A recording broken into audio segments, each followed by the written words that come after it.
This video is for familiarization only and is designed to assist in pre-emergency planning for incidents involving our nation's railroads. The information presented in this video can assist your agency in developing safe and effective protocols and incident response procedures. This video and the information contained herein is not intended to take the place of actual training, replace basic safety rules, departmental guidelines, or established regional response protocols.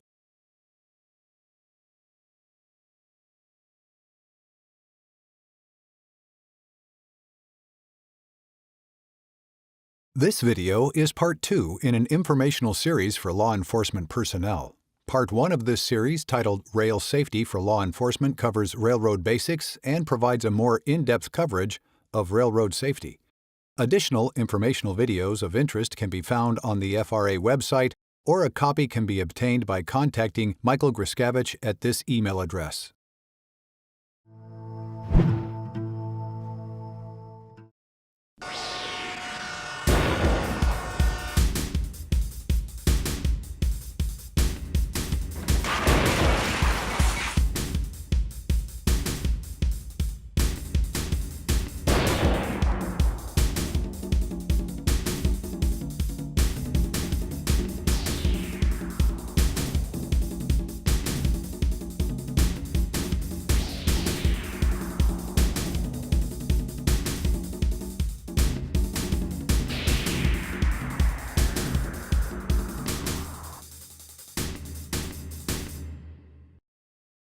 There are thousands of miles of railroad track across this nation that support both passenger and rail freight movement across the country. Trains intersect with the many thoroughfares and highways within our communities. This convergence of trains with pedestrians and vehicular traffic can often have disastrous results. Regrettably, about every 3 hours, a person or vehicle is struck by a train. These incidents may result in a fatality or critical injury, as well as extensive damage to the train, its tracks, vehicles, surrounding property, and the community. With such a high frequency of occurrence, the possibility of responding to an incident involving a train at some point in your career is highly likely. As law enforcement officers, you have the necessary training to investigate vehicular and pedestrian crashes. This presentation provides information related to vehicular and pedestrian collisions in a railroad environment, with a focus on rail grade crossing incidents. The railroad environment presents some unique safety issues that may be unfamiliar to you. Every effort is made to identify these unique safety issues you may encounter while investigating a rail incident, or if you find yourself on railroad property in the line of duty. This presentation is designed to offer investigative skills and also provide crossing safety and incident prevention strategies. 911, what's the address of the emergency?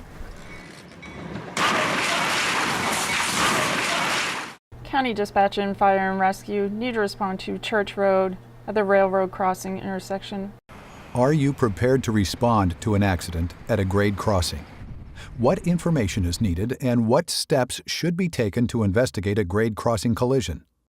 Most railroad incidents involving motorists and pedestrians are avoidable. The severity of motorist injury in vehicle-train collisions is significant. A motorist is many times more likely to die in a collision involving a train than in a collision involving another vehicle. Locomotives can weigh between approximately 150,000 to 450,000 pounds. A loaded freight train could weigh in excess of 12 million pounds. Imagine what happens to a soda can run over by a car. The weight ratio between a typical 3,000-pound car and a 12-ounce can of soda is 4,000 to 1. By comparison, the weight ratio between a modest 12 million pound freight train and that same 3,000-pound car is also 4,000 to 1. A train hitting a car is comparable to a car running over a can of soda. The sheer mass of a train makes it impossible for it to stop quickly. If a train is traveling at 55 miles per hour, it may take a mile or more for the train to come to a complete stop. This is approximately equivalent to the length of 18 football fields. Keep in mind that a train crew may not be able to stop a train quickly enough to avoid a collision. In addition to motor vehicle collisions, a high number of pedestrians die while trespassing on railroad property.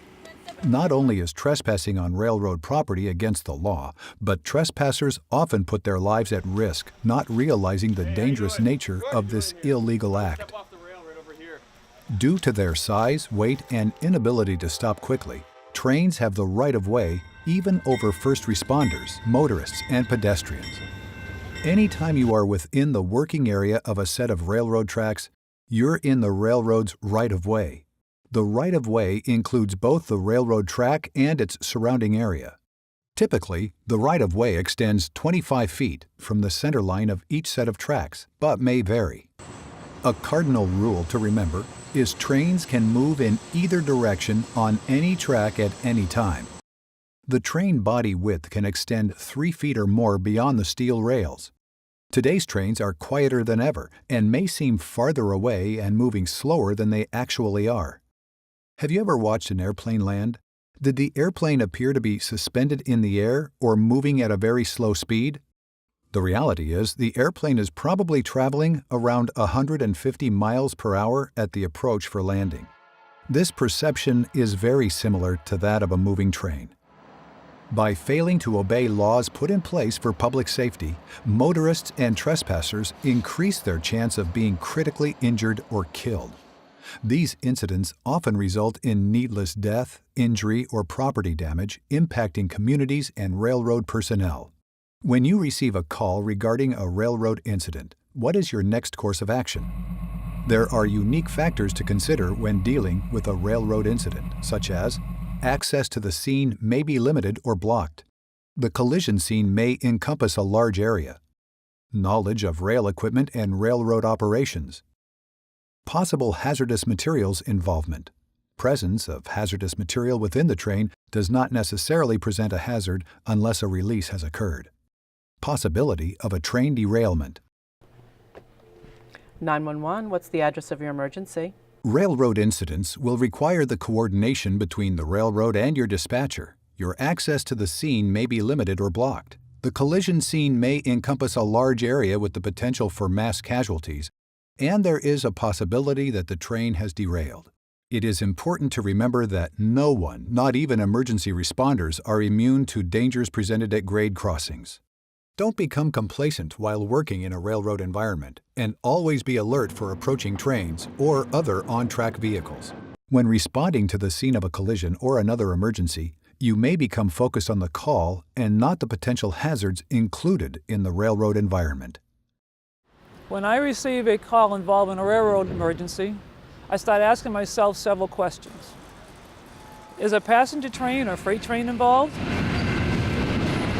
Is a motor vehicle or pedestrian involved? Where is the motor vehicle located?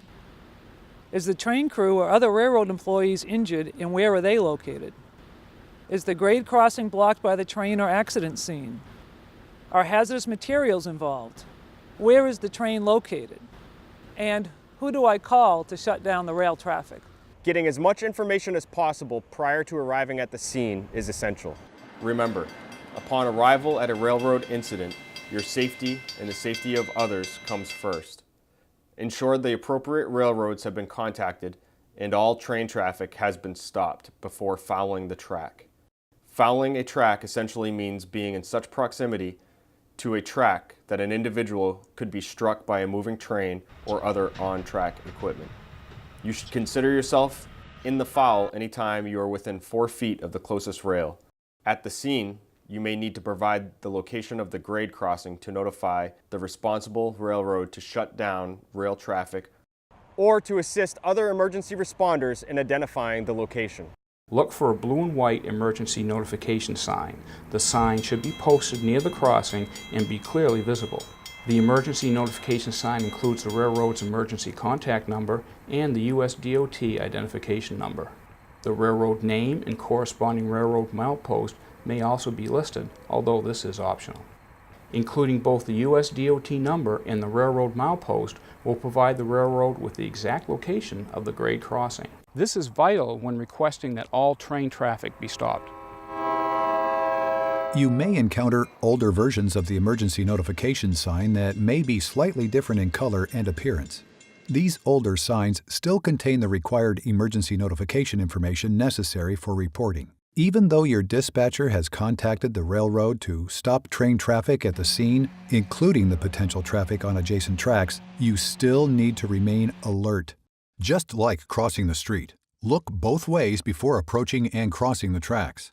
Avoid walking between the rails and don't step or stand on any rail. Remember, avoid fouling the track unless safe to do so.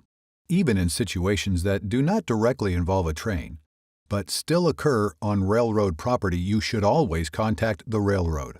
The railroads can help protect you and the scene by controlling train traffic and ensuring railroad personnel are notified of your presence.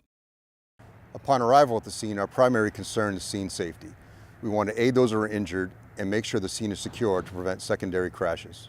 The first step we take is contacting the railroad, making sure that they're aware of the incident on the tracks to prevent further trains from coming down and getting those assets that we need on scene to help us with our investigation. Obviously, the person in the motor vehicle is going to be the most injured, so that would be our primary concern, but we'd want to render aid to anyone who may be injured on the train. There could be even witnesses, bystanders that are injured because of the impact. So after ensuring that all the injured are attended to, we then turn our primary focus onto the train itself. We would obviously shut down the roadway. We would contact the Department of Transportation so they know that they have a road closure, and also to assist us in rerouting traffic if that's going to be necessary in the future, depending on how long the roadway may be shut down. Or with a train, they don't stop immediately on scene. It could be stopped a mile down the road, and it could be blocking another crossing that we're not aware of. So a second road may be tied up as a result of the train being stopped. From there, our investigation goes into what happened to cause this crash. Was it the vehicle? Was it the train? Or was it the crossing signal itself not giving it enough advance warning to either one that the train was approaching? So after ensuring that there's no one else injured, after securing the scene, our primary focus goes to what caused this crash.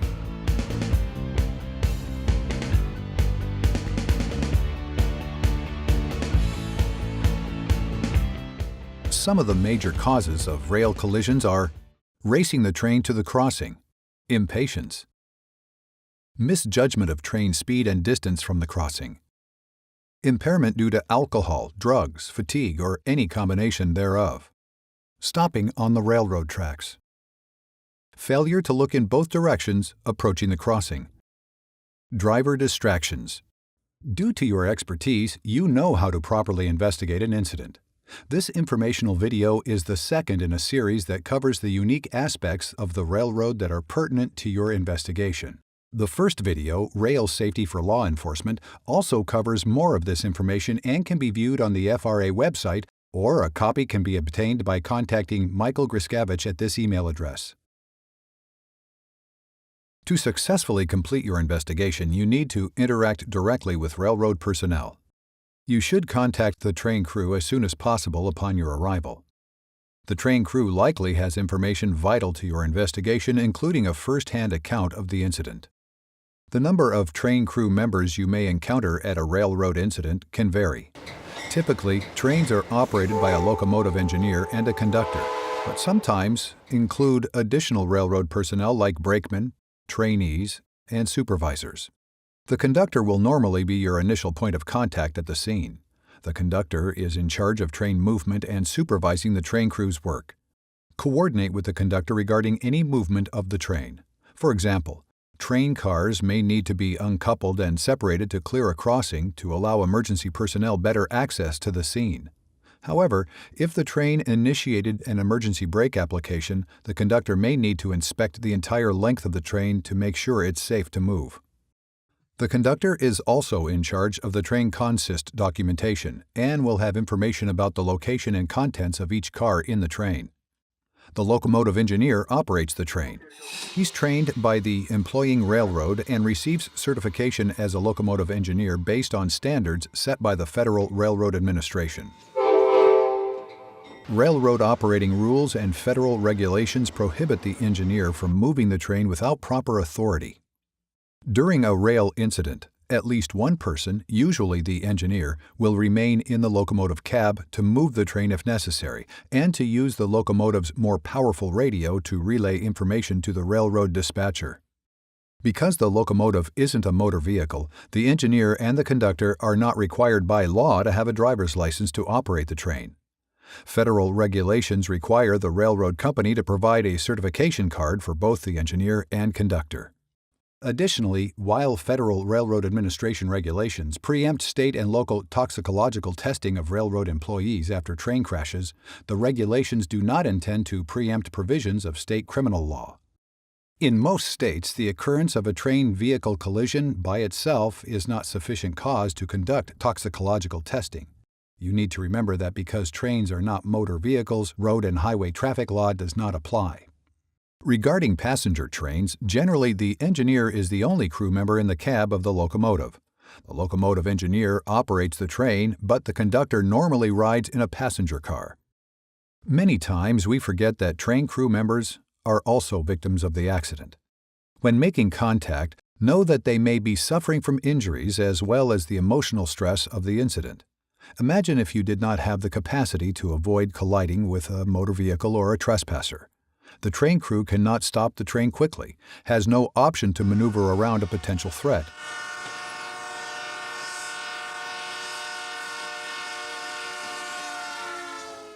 Or, in some instances, may not be aware that an incident had occurred. Other railroad employees may arrive at the scene of a collision. The railroad needs to conduct their own independent investigation to determine the cause of an accident. For example, a track supervisor may inspect the track for damage. If the crossing is equipped with active warning devices, a signal maintainer may inspect and test the system. An operating supervisor, railroad police officer, or claim agent may also be dispatched to the scene. Some railroads have their own police departments. These commissioned police officers can act as a liaison between the public sector and the railroad. Their claim agent conducts a concurrent investigation of the collision on behalf of the railroad. While railroad personnel are generally experienced in dealing with crossing accidents and can provide valuable information and assistance, they shouldn't interfere with your investigation.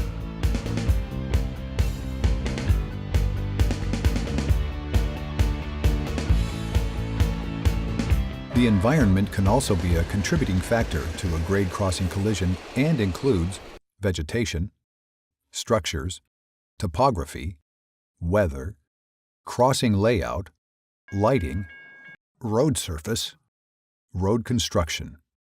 In addition, the visibility and presence of regulatory and warning signs may be a factor in a grade crossing collision. There are two types of grade crossings: public and private. Public crossings are those at which the highway or roadway is under the jurisdiction of and maintained by a public authority such as a municipality, county, or state agency. Private crossings are those in which the roadway is privately owned, as might be found on a farm or within an industrial complex where the road is generally not intended for public use and is not maintained by a public road authority. The roadway owner, public or private, typically maintains the road approaching the crossing on either side of the tracks. Private crossings may be marked if required by statute, government regulations, or private contract. Railroads may also choose to mark private crossings with stop signs or other signs with information such as the railroad's emergency phone number. Advanced warning signs may be installed by the road authority in advance of the crossing to alert motorists of a grade crossing ahead. These signs should be located a sufficient distance from the crossing to allow motor vehicle operators time to react before reaching the crossing. When drivers see these signs, they must be prepared to stop if a train is approaching or occupying the crossing.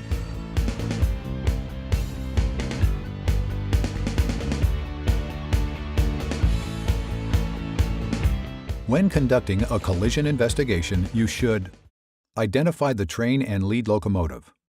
Interview the train crew and gather information. Interview the automobile driver and witnesses, if applicable and available. Appraise crossing signs and signals. Have the train crew operate the locomotive warning devices.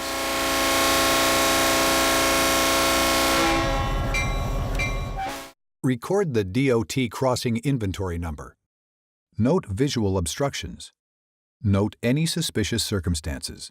The FRA has an example checklist you can use and adapt for your investigative procedures. Obtain the name and title of each crew member, particularly the engineer and conductor. Record their on-duty time schedules. Obtain the locomotive engineer's certificate information and expiration date. The engineer is not required by law to have a driver's license while operating a train, but federal regulations do require the railroad company to provide a certification card for the engineer. For the train information, you'll need the lead locomotive unit number and the train ID or symbol assigned by the railroad. Note the unique number assigned to the cars at the crossing and the total number of cars in the train. Record the owner of the railroad tracks with their name and address. Additionally, you'll need to have a crew member operate the locomotive safety devices. Note whether the headlight, auxiliary lights, horn, and bell are in proper working order. Keep in mind that the severity of the collision may have damaged this equipment. Finally, you need to assess the crossing safety equipment. Indicate whether existing signage is present, such as crossbuck sign, multiple track sign, advanced warning sign, pavement markings, and if the active warning devices are functioning. If the crossing is equipped with active traffic control devices, are the gates lowered? Are the lights flashing? Is the bell ringing? Record the USDOT crossing inventory number. Note the crossing surface material as either rubber, asphalt, concrete, wood, or other material. And finally, record any visual obstructions the automobile driver may have encountered when approaching the crossing. Driver failure to adjust to roadway conditions can be a contributing factor to any incident. Defective vehicle equipment can affect a driver's ability to avoid a collision. Conditions inside the vehicle, such as fogged, tinted, or broken windows, or loud radios, may distract the driver. The vehicle should be thoroughly photographed at the scene and vehicle code violations should be noted. Keep in mind that the severity of the collision probably damaged this equipment. An officer may respond to a collision where a vehicle was parked on the tracks. These collisions may be the result of willful acts such as suicides, suicide attempts, or vandalism. However, people attempting suicide or vandalism will often take deliberate steps to conceal the intent. Certain facts may point to the collision as being staged. For example, the automobile's transmission selector is in park or neutral.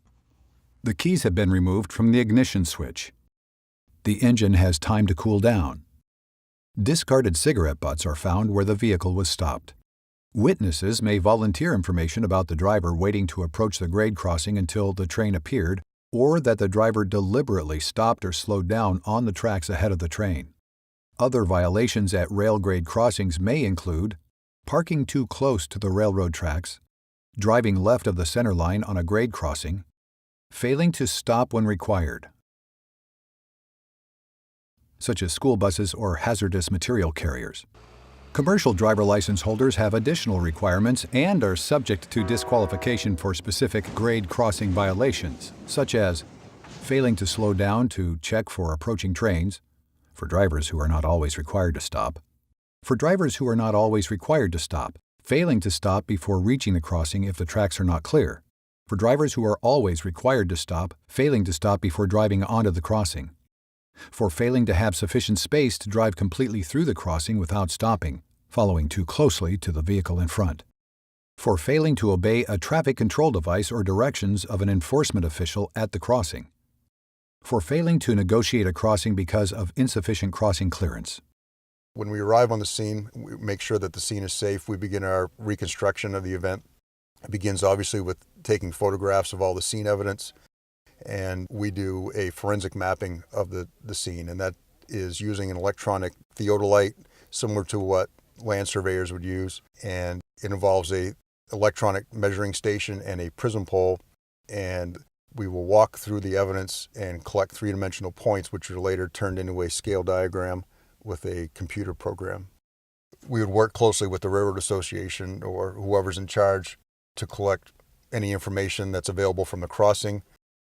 The train itself has an event data recorder, and most often the signal system has some type of electronic monitoring system, which can be very helpful in investigating the crash and determining the sequence of events and whether all systems were working properly or not.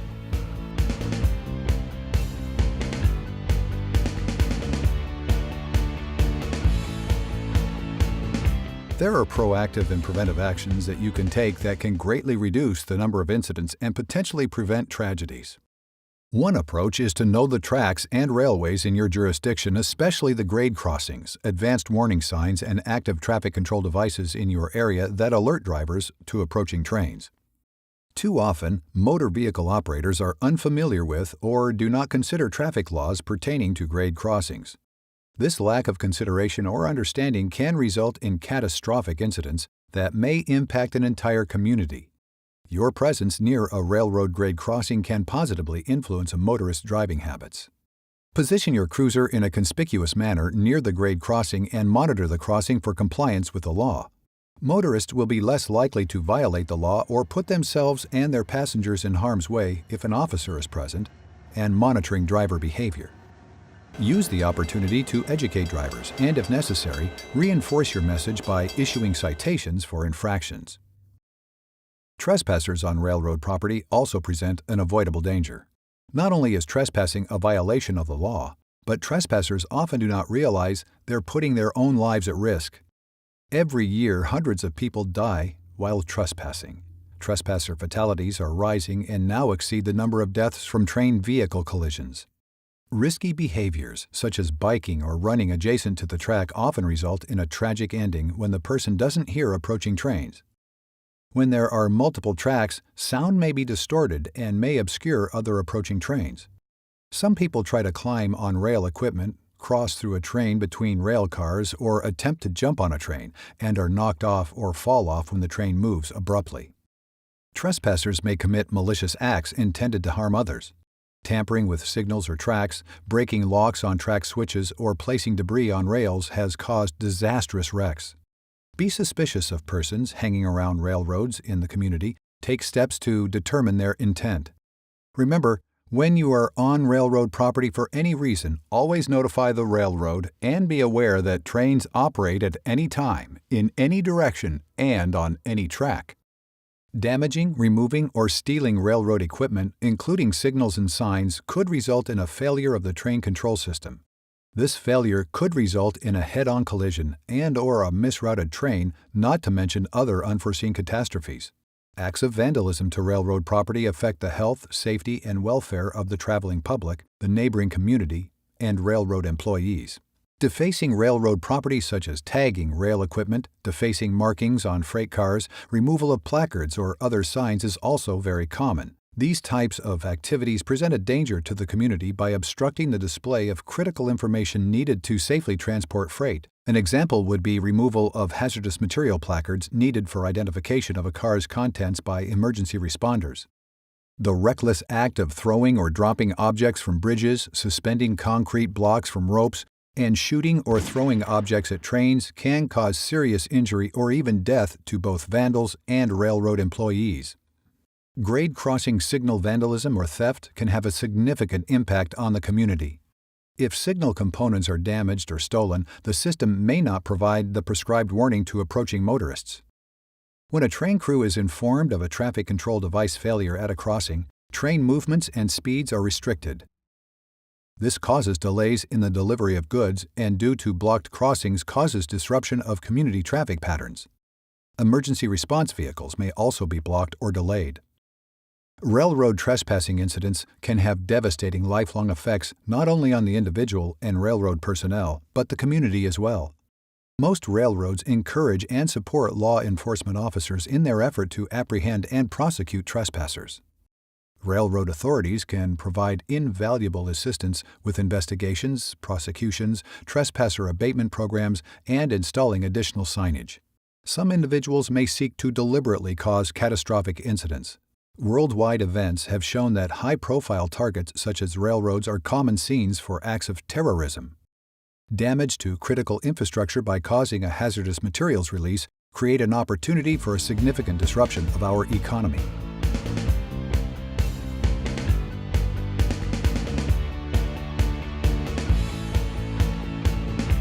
Pre-planning is another important part of managing and responding to railroad emergencies. Does your department have an established protocol or standard operating procedures for railroad emergencies? Do you know how to find railroad contact information? If you answered no to either of these questions, now is the time to start pre-planning. An understanding of basic railroad operations, policies, and procedures is helpful in planning an emergency response on railroad property. Make sure your department has developed a Railroad Emergency Response Plan, ERP, that can be amended to your local or regional General Emergency Response Plan. At a minimum, the ERP should address railroad maps, locations of highway rail grade crossings, rail tunnels and bridges that may impede your access to railroad property, locations of vulnerable facilities such as schools, hospitals, watersheds and water supply points, power facilities, or other infrastructure locations, public activity areas with close proximity to railroad tracks, contact numbers for track owners and railroad emergency communications facilities, contact numbers for dispatch centers, a description of commonly carried lading, especially hazardous materials, a list of local industrial customers serviced by the railroads. By becoming familiar with the railroads in your purview, you can then develop an incident emergency response plan. Check with your EMA, dispatch, and firefighter personnel to coordinate response plan efforts. Take note of any grade crossings and places of high rail volume. Develop a map of the area you patrol that has the railways marked on it. And more importantly, make a list of all the railroad emergency contact numbers. Utilize these resources to help you better prepare to respond to a rail-related incident. You may also contact the railroads to utilize their own personalized training materials.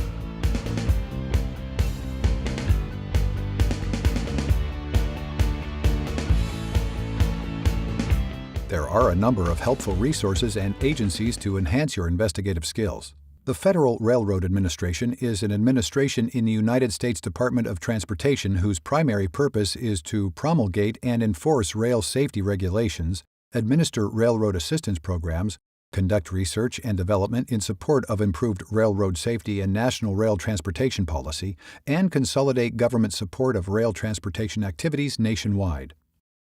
The FRA website provides a good starting point for research and information. Additionally, the FRA website provides information on identifying the railroad's operating areas and locations of all crossings by milepost.